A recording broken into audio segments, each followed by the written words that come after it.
In the morning, we went to the Göbekli Tepe site to see the oldest sanctuary in the world, dating back to 10,000 BC. A secret space concealed for over 10,000 years beneath Göbekli Tepe's compacted earth has now been revealed, and it's utterly unlike anything scientists have encountered before. No towering pillars, no elaborate altars. It's just a sealed, carved void that, by all accounts, shouldn't exist. Why was it hidden? What did it contain? And why are some experts suggesting this discovery is worse than they ever imagined? If you're drawn to ancient enigmas, forgotten chambers, and history's most unsettling revelations, you've come to the right place. In this video, we'll delve into Göbekli Tepe's latest find, its profound implications for archaeology, and why. It may compel us to completely revise humanity's origin story. At first glance, Göbekli Tepe appeared to be nothing more than a hill of peculiar elevation in southeastern Anatolia, just north of the Syrian border. For centuries, it was dismissed as a natural landform. Yet beneath that unassuming mound lay something extraordinary, a site destined to profoundly challenge archaeological understanding. When excavations began in the 1990s, what emerged wasn't a city or even a village. It was older, more enigmatic, and undeniably sacred. Unlike typical settlements, there were no signs of daily life, no hearths, no dwellings, no agricultural fields. Instead, buried deep were immense megalithic structures crafted in the distant past by people whose capabilities we had vastly underestimated. Göbekli Tepe isn't merely old, it's truly ancient. Radiocarbon dating and stratigraphy place its earliest layers at over 11,000 years old, pushing its construction deep into the pre-pottery Neolithic period. This means it predates agriculture, pottery, metal tools, and writing. To fully grasp this, consider that it was built more than 6,000 years before the Great Pyramid of Giza and around 7,000 years before Stonehenge. Such a timeline doesn't just nudge back the history of civilization. It dramatically reconfigures it. Till its discovery, most archaeologists believed organized religion and monumental architecture only emerged after farming and permanent settlements had developed. Göbekli Tepe definitively disproved that assumption. The site's most distinctive features are its T-shaped limestone pillars, quarried locally, many standing 10 to 20 feet tall and weighing over 20 tons. They aren't haphazardly scattered. Rather, they are meticulously arranged into planned circular enclosures, each anchored by a pair of larger central pillars. The surfaces of these pillars are adorned with carvings of stylized animals, foxes, vultures, snakes, wild boars, and even some abstract human figures. The sophisticated artistry, massive construction, and spatial organization all indicate that these people were capable of large-scale planning and collective action. The surprising truth is that they were most likely hunter-gatherers. No evidence for domesticated plants or animal use has yet been found in the site's earliest layers. There were no pottery shards, no signs of sustained occupation. These were nomadic groups who somehow managed to quarry and shape monstrous stone monoliths weighing many tons, setting them with astounding precision into carved sockets on the bedrock. This wasn't just labor, it was profound intentionality. The arrangement suggests its use was ritualistic or ceremonial, not for everyday accommodation. Everything we thought we knew about the very sequence of human development seems to be in question. Indeed, it appears belief may have come first, well before any survival strategy like farming. Most intriguing, however, is how these enclosures were treated after construction. Each was ritually buried in rubble, stone tools, animal bones, or remnants of earlier structures shortly after being used. This wasn't due to time or erosion. It was an integral part of the design. The burial itself seemed a ritual act to conclusion, a sealing. These enclosure facilities weren't built and then abandoned. They were used, revered, and entombed, as if their presence needed to be concealed or preserved for the future. And while that alone altered the course of history, no one was prepared for what lay buried even deeper. Just as archaeologists believed. They were beginning to understand Göbekli Tepe's purpose, just as they thought the surface told the whole story, something remained hidden deep within the hillside. Something smaller, quieter, and far more unsettling. A chamber sealed for over 10,000 years, which truly defied the site's logic and opened the door to an entirely different kind of human history. And while that alone rewrote history, no one was ready for what lay buried underneath. Archaeologists working at Göbekli Tepe have always known they were dealing with a complex, multi-layered site. But in recent years, the extent of that complexity has only deepened thanks to advanced technology. Excavation teams, now operating with extreme precision, began integrating tools like ground-penetrating radar (GPR), electrical resistivity scans, and magnetometry into their workflow. These tools allow researchers to map subsurface anomalies without disturbing the soil, revealing patterns invisible to the naked eye. With such data, the team could target their excavations more intelligently, minimizing risk, maximizing insight. And during one of these surveys, near the mound's southern slope, they observed something that didn't match anything they'd seen before. The anomaly stood out immediately. GPR returned a dense rectangular void cut directly into the limestone bedrock, not constructed on top of it like the site's usual circular enclosures. There were no typical markers, no radial symmetry, no surrounding stone debris, no fallen pillars. Just a clean break in the data, like a hidden scar beneath the surface. For the seasoned archaeologists interpreting the scans, it was both exhilarating and unnerving. It didn't conform to any known architectural pattern at Göbekli Tepe, and that meant one thing: it was new, possibly unique. The prospect of finding an untouched structure was rare enough. Finding one that defied all known rules. Unprecedented, the area above the anomaly was remarkably clean, even compared to other parts of the site that had accumulated thousands of years of sediment, erosion, and human activity.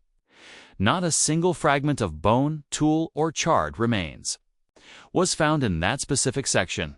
The soil was incredibly compact, almost engineered. To a trained eye, this was deeply suspicious and strange. In fact, it was unnatural. It seemed to suggest that whatever lay beneath had been undisturbed by farmers, by erosion, or by time. It was buried with intent. This level of soil compaction is not random. The team had learned from previous work that areas of human intervention, especially burial or sealing events, usually show unique density patterns. In this particular instance, however, this compactness could only signify an intentional covering, not natural backfill. Furthermore, the almost complete absence of organic scatter above the feature indicated something more. This part of the hill had remained untouched by humans for millennia. The structure was sealed, hidden, and undiscovered from a modern perspective. It was as if its original architects had kindly ensured it would remain undetected forever. Amidst mounting evidence, the team made a crucial decision. Instead of rushing to excavate, they stabilized the surrounding area. This included the relocation of recently planted olive trees by environmental experts who carefully reinforced the soil to prevent sudden collapse. Every square inch of land was subjected to intense scrutiny. Photogrammetry drones were employed to generate high-resolution 3D surface models, preserving the site's exact state before any stone was moved. This was more than just an exercise in caution. It was an act of reverence. Whatever lay buried here had remained untouched for over 10,000 years. The team would not risk disturbing it improperly. And as the radar readings began to align with physical evidence, archaeologists started carefully clearing the upper layers of soil only inches at a time until such evidence indicated slight depressions, subtle shifts in soil color, and finally, the tip of a carved edge. Not a broken slab, nor a fallen pillar, a smooth, squared opening. The soil had clearly been packed tightly around it and left undisturbed. There were no later interventions, no repairs. Someone in prehistory had carved this with surgical precision and then sealed its surface from view, leaving it in place. When the archaeologists reached the structure's edge, they found an entrance no one was ever supposed to discover. When the excavation team at Göbekli Tepe finally exposed the full edge of the anomaly, they were stunned by what they saw. A small rectangular opening carved directly into the bedrock, unlike anything else ever found at the site, measuring just over 2.5 feet high and about 2 feet wide. The entrance was not made from assembled stones or stacked walls. It was cut cleanly into the limestone hill itself. The precision of the carving was immediately striking. The edges were crisp.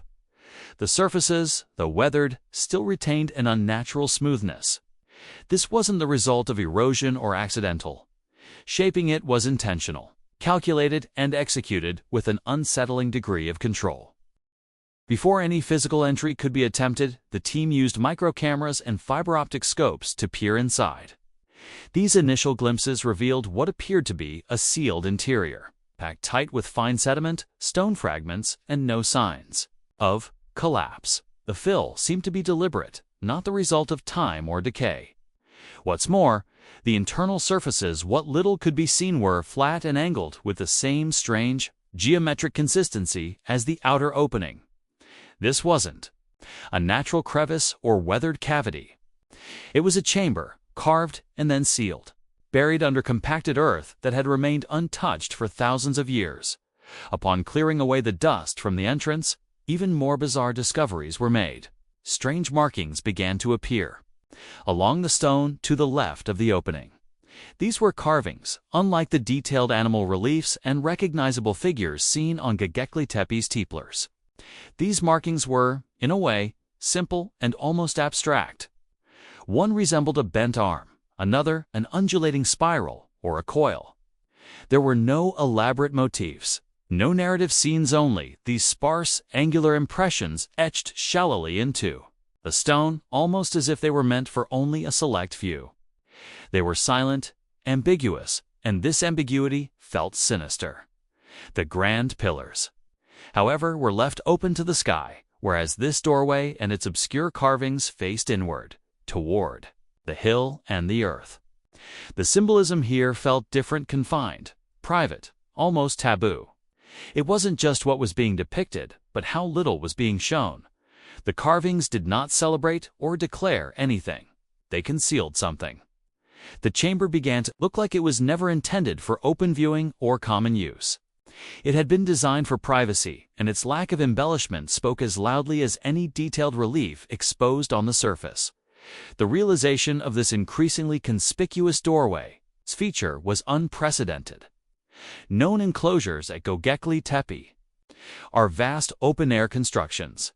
Their circular symmetry, centrally placed pillars, and public design suggest communal rituals of some kind, a shared spiritual or social experience. But not this. This was different. Small, claustrophobic, purposely hidden.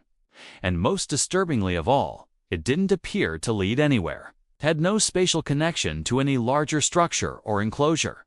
It was a self-contained world. It had no external signs whatsoever.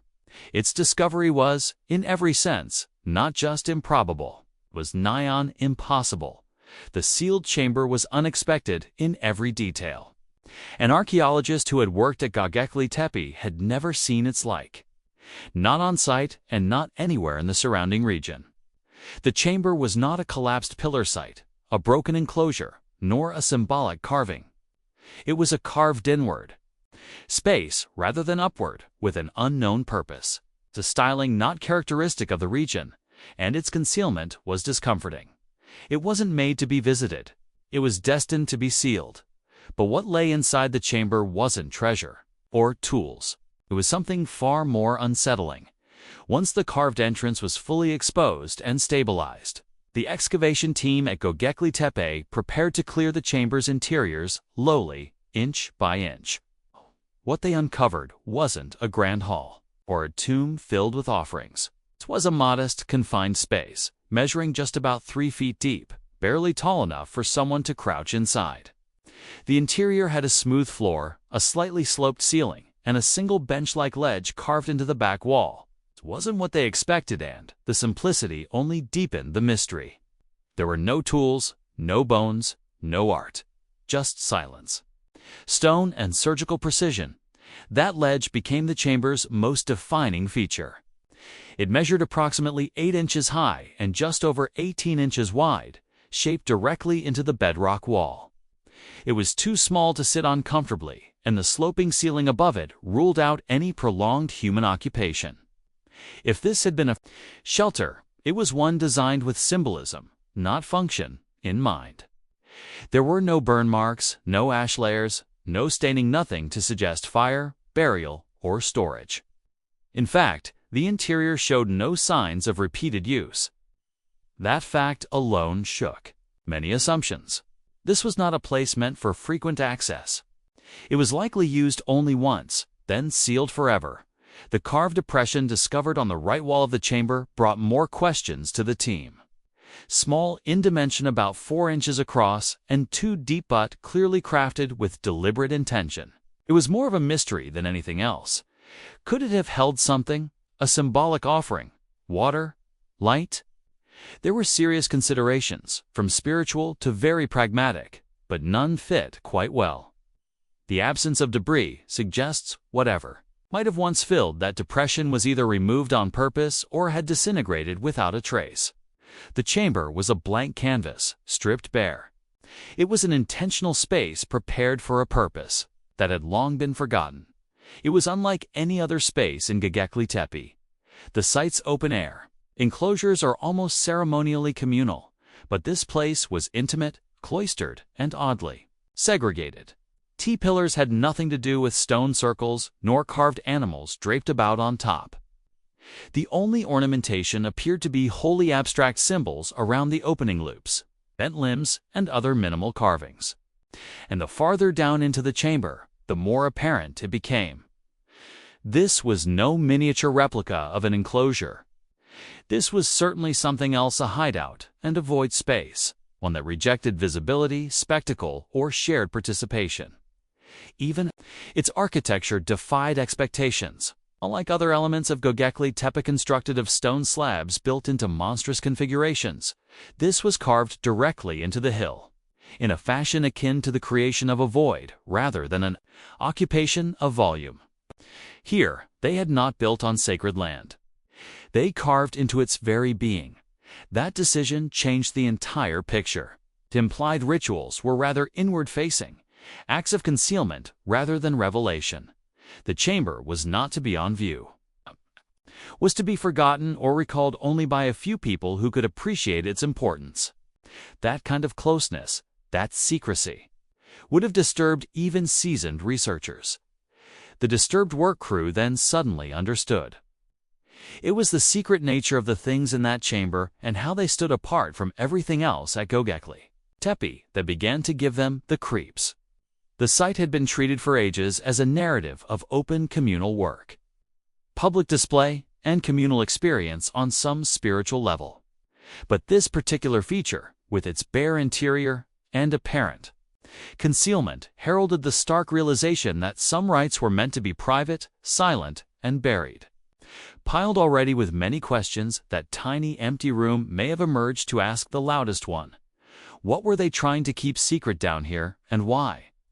And it wasn't just what the chamber held, but how different it was from everything else. At Göbekli Tepe, that truly disturbed the team. Göbekli Tepe has long been defined by its monumental scale and openness. Towering T-shaped pillars, some nearly 20 feet tall, dominate the circular enclosures that make up the site's most famous features. These were not subtle structures. They were built to be seen, experienced, and perhaps even participated in by large groups. Every aspect of the known architecture suggests communal ritual. The symmetry, the centrality of the twin pillars, and the animal carvings all point to shared symbolic meaning. But the newly discovered chamber shattered that entire framework. It wasn't monumental. It wasn't public. It wasn't meant to be seen at all. This chamber was hidden, sealed, and possibly intended never to be opened again. It had no connection to other enclosures, no pillar alignment, and no external markers indicating its presence. Unlike the soaring architecture above ground, this feature was modest in scale, only about 3 feet deep, cut directly into the hill, and sealed with compacted sediment. There were no signs of wear on the ledge inside, no repeated use, and no damage from exposure. It had remained in perfect, untouched condition. That alone broke with the rest of Göbekli Tepe's visible design, which shows layers of reuse, refilling, and reinterpretation over centuries. This was something singular one time, its construction with no intent to be revisited. It was also the first feature at Göbekli Tepe that suggested the builders were willing to work downward, instead of upward. All known structures before had been built above ground, often with great effort to raise stones skyward. But this chamber was carved into the earth, reversing that vertical logic. Instead of looking to the heavens, it seemed to look inward, perhaps symbolically or spiritually. That inversion challenged the core interpretation of the site. Was Göbekli Tepe solely a place for collective, outward-facing rituals? Or was it also home to secret, hidden rites known only to a few? Some researchers began to consider that the chamber wasn't just unusual lit, might have been a prototype.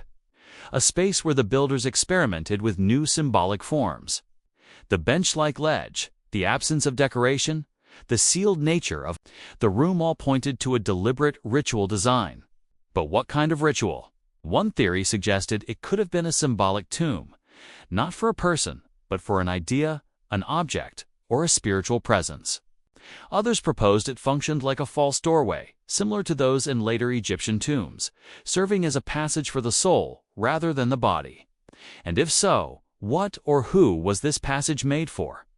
What unsettled the excavation team the most was how intentionally divergent the chamber's design was. It wasn't the result of erosion or damage.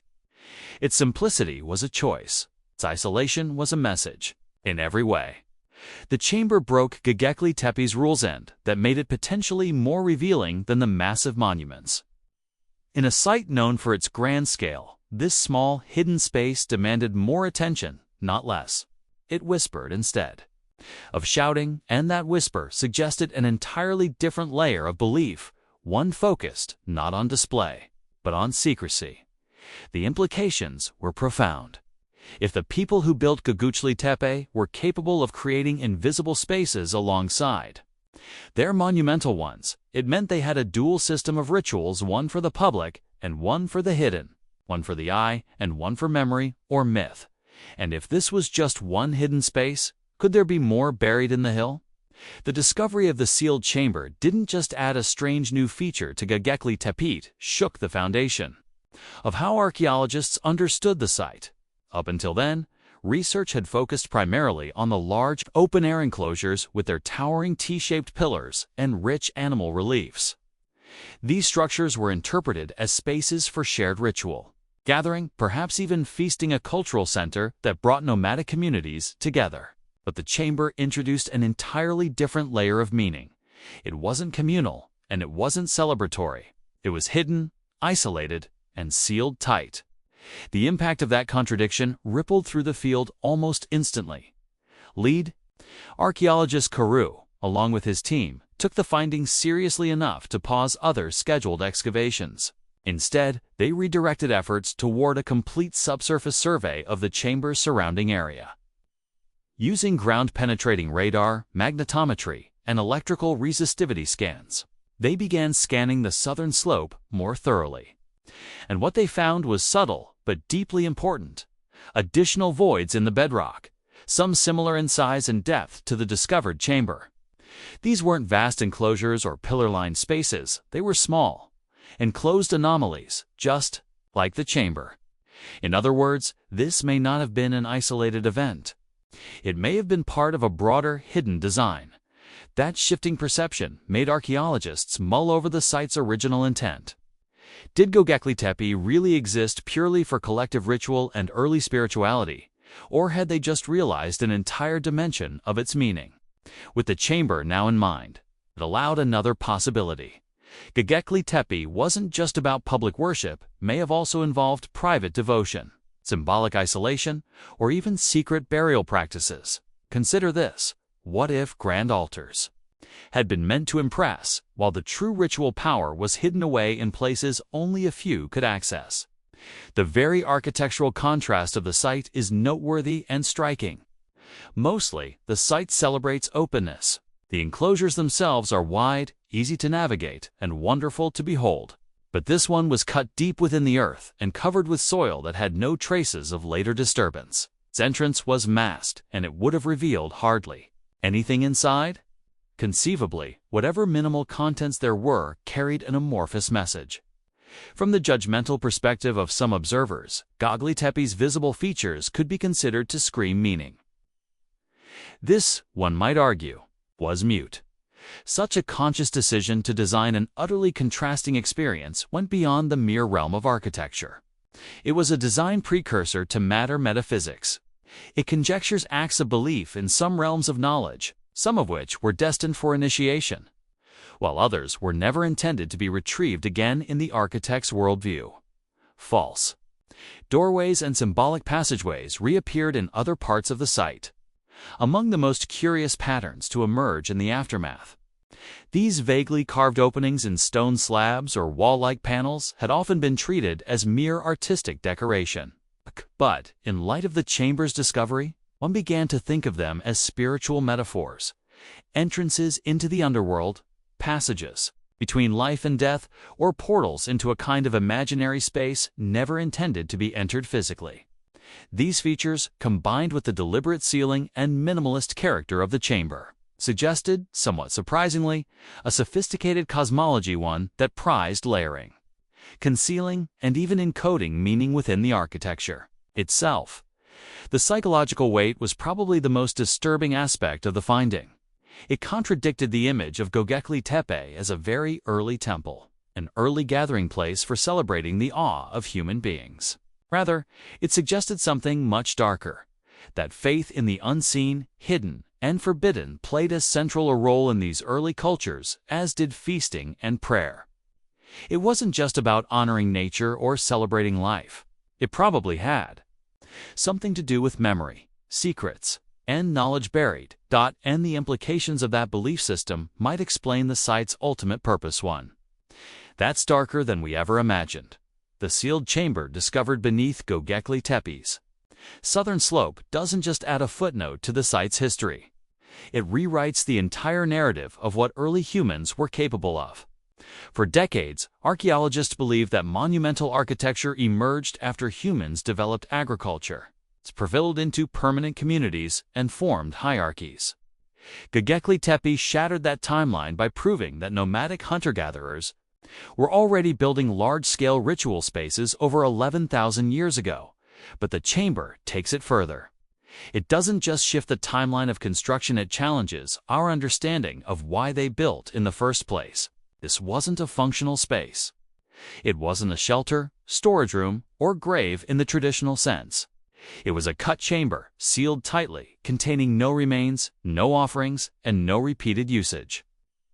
That means the builders weren't just thinking about survival or social gathering, they were thinking about symbolism, concealment, and legacy.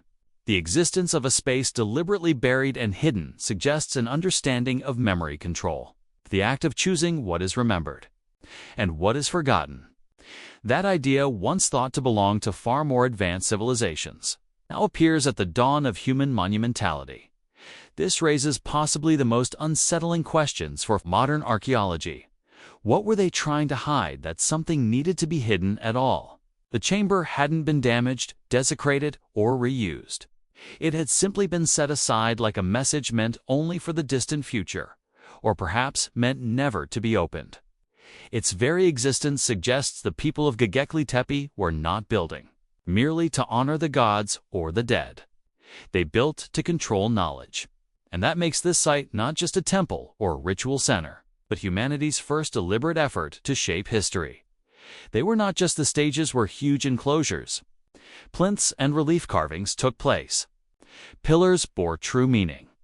That was no mere collective identity and memory, but rather was a ritual facade that all could view, while something much deeper and more controlled was periodically going underground in order to be understood by some. This becomes necessary for understanding the site, highlighting the duality of public-private, the seen and seen. The construct on which Göbekli Tepe was created might have been the same for ideas to Beriev. Some monuments were erected not to be remembered, but forgotten. Then we have interpreted it wrongly from the outset. That realization has left archaeologists reeling. In response to the chamber's discovery, researchers have begun rethinking the excavation strategy entirely. They are now putting more effort into vertical profiling, deeper scanning, and identifying non-monumental voids that might signal additional hidden chambers. This is a search not just for artifacts, but for intentional absences, places where the builders sought to scrape meaning from the surface and tuck it away in the ground.